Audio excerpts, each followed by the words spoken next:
that's not so prevalent elsewhere. But, it's just something you do have to watch out for. Animals, dogs and cats are predators, and they will go after moving creatures. And, sometimes they're on the receiving end of something really nasty. And there's the frogs. In Florida, we have these poisonous frogs that you need to be aware of too. Exactly. And the thing with those is it's funny because I was talking with somebody about that the other day, really have to rinse the dog's mouth out very carefully. And when you do so, you have to lean the dog's head either forward or to the side, because as you're rinsing the pet's mouth out, you want to make sure he's not swallowing the water and the toxin that he's gotten from the frog or the toad, that, you're flushing it out. I think it's really important when people walk their dogs not to be on cell phones, and I see it all the time. Yeah, that's one of my pet peeves. I used to teach high school animal care, and I really had to emphasize that with them. Be in the moment with your pets like they are with you. Put those cell phones in the back pocket. Really pay attention. You're not going to know if the dog, picks up a tainted piece of food off the ground or a dead animal, or if he steps off the curb into traffic. You really need to be paying attention. When you've got a dog or a cat, you have a furry toddler for life, and it's a privilege but also a responsibility to be protecting them. Absolutely. Well, let me ask you, if when a pet's injured, we know that they're going to bite. Even if they might be the sweetest pets ever, they'll bite because they're in pain. And we don't always have a muzzle. And there's different sizes of pets, so you may not have one that fits. What are some of the common household things we can use for muzzles? Well, a leash would be your number one go-to tool, because you would very likely have that. But any strip of fabric, if it's about an inch wide, a gauze roll out of your first aid kit could certainly work. You could use a scarf or a triangular bandage. Ladies, if it happened to be a dress-up day, wiggle out of the pantyhose. Anything like that would work. What I don't suggest are things like shoelaces, string, rope, wire, electrical cords, obviously anything like that, but not even the rope or the string, simply because then when you pull that tight around the snout, it could actually, tear the tissue. And, I certainly, obviously your audience wouldn't be of this nature anyway, but certainly never anything like duct tape. Oh my goodness. Yeah, but no, I know. But I mean, you would be shocked at what people would use. Oh my goodness. What about a flat-nosed, like a pug? Yeah, that makes it much more difficult. For those breeds, it's really important to have the ready-made ones. I mean, you can kind of use a small, depending on the size of the dog, a washcloth or a hand towel, and kind of, grip it around their face and hold it behind the back of the head.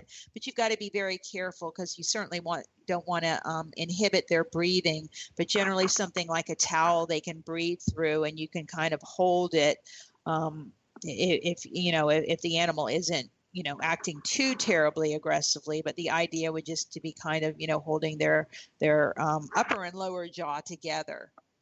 But I have actually, done a makeshift muzzle like that on a Frenchie once, but it just truly depends on the specific dog, because depending on how they're breeding them these days, I mean, sometimes there's a little bit of a snout and sometimes there's absolutely nothing there. Well, that's great advice. I wanted to ask you, I know our time goes by really fast and I have so many questions to ask you, but I want you to talk about your children's book, and especially the one about don't judge a book by its cover. Tell me why you wrote this. It's for children, and what were you trying to teach the children with this book? Absolutely. The inspiration for this book was my black lab, Mr. Rico. And actually, Rico, his name was Rico. He came to me when he was 9 years old. My husband and I actually started, after Sonny started adopting senior dogs. And we found so much joy in adopting those older dogs that a lot of people wouldn't adopt. They, what you see in an older dog is what you get. They've already grown into their personalities. They know their manners. They still have so much love to give, but they're often passed by, at the shelters. Also, Rico happened to be a black-coated dog. And I was really appalled because when I first started writing for some animal publications, they told me, send me pictures, along with your articles, but don't send us pictures of black dogs or cats because they don't photograph well. And at that time, I had this beautiful black lab and they didn't want any pictures. And, it was all about the lighting. And it's the same way at shelters. If you don't light them well, you can't see their features in their eyes. And I'm so pleased that shelters are now learning to do things better and really bringing out the personalities of pets. But, to kind of get to the point, Rico was the gentlest soul I ever knew. And I took him to a library once of children, and there was one child in the back that was just looking so sad. He must have been having a bad day, and he was sitting cross-legged in the back with a grumpy face. And I let Rico roam around as I was talking, and Rico beeline for this child and licked a smile right onto that little boy's face. Oh, And it was just amazing. And that coupled with the fact that he was a senior dog, he was a black coated dog.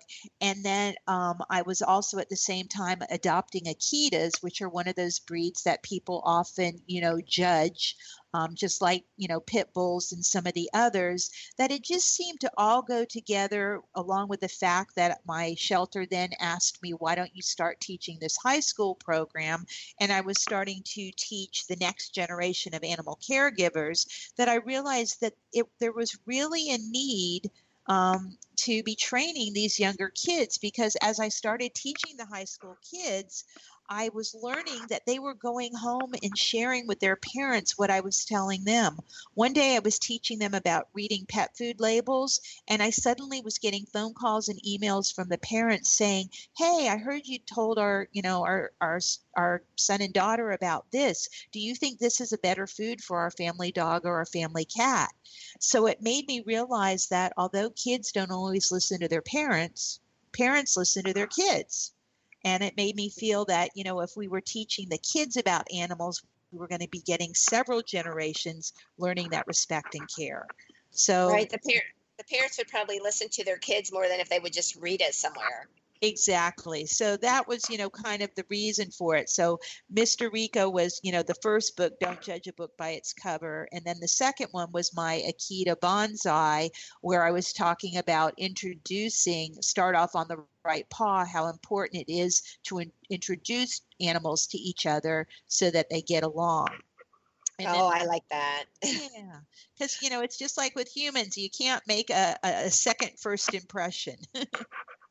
Well, I hate to say this, but we are down to probably our last 2 minutes right now. And I wanted to give you a chance briefly to tell everybody what the gray muzzle is, because I know this is a passion of yours and I want to make sure that people are aware of it. Oh, thank you so much. Yes, the Gray Muzzle organization, we're actually a virtual organization. We're not a shelter or a rescue, but what we do is we raise funds, we educate people about senior dogs, and then every year we give out grants to rescues and shelters around the country for senior dog programs. So rescues and shelters can apply every February, and we have rather an intensive review process. We go over the applications and pick out the most worthy programs. But in our first 11 years in existence, we've given out over $2 million worth of grants to help senior dogs that need dental work, that need mask removals, senior for senior adoption programs. And the great thing is, it isn't only just helping dogs in shelters. Some of these shelters have programs where they're helping dogs in the community, because sometimes pets that are already owned have problems and the people don't have the money to fix the problems. And otherwise they would relinquish them to the shelter. So the shelters have vouchers and can give them to the people. And that way the pets can keep their homes. That's awesome. I know that we connected with the Gray Muzzle, and I think that's Vintage Paws and Fairy Tale Ending. And I'm not sure if there's more. But. Yes, yeah, I remember I was talking to Fairy Tale Endings last year. They do some incredible work, and they've had some incredible surgical removals that have really helped some pets there in particular. Yes. So go to graymuzzle.org, GREY muzzle.org. and learn all about it, because we also offer a lot of tips to help senior dogs. How can, Denise, if somebody wanted to contact you for more information, what's the best way? Well, through my website is great. It's PetSafetyCrusader.com, or they can email me at PetSafetyCrusader@gmail.com. And you're on Facebook too? Absolutely. That's through my company is Sunny Dog Inc. SUNNY-DOGINK. So my Facebook name is actually Sunny Dog Inc. But Pet Safety Crusader is kind of the little cartoon character trademark that, I came up with a few years ago, mostly through my disaster preparedness training and books. So that's why there's two different names, but Sunny Dog Inc. is the actual company. I like your logo for Pet Safety Crusader. That is really cute. Thank you so much. I met an awesome illustrator when my dog that I now have, Haiku, and I used to go to Doggy and Me boot camp. And she was there with her dog, and we, met up, and she did that awesome illustration for me. It's awesome. Well, we didn't have enough time, and I had so many questions for you, and I guess we have to wrap it up. But I want to thank you so much, Denise. I know you're a busy person, and you're just an amazing woman. I can't believe all the things you've accomplished, and I'm so glad that you talked with us today. Oh, thank you, Mary. My pleasure. So, if you have any questions or comments about this show, please contact me at chaseandtails@yahoo.com. Thank you for listening to Society Bites Radio, and remember that I am here to share my passion for pet parents, professional pet sitters, and products and services that benefit both.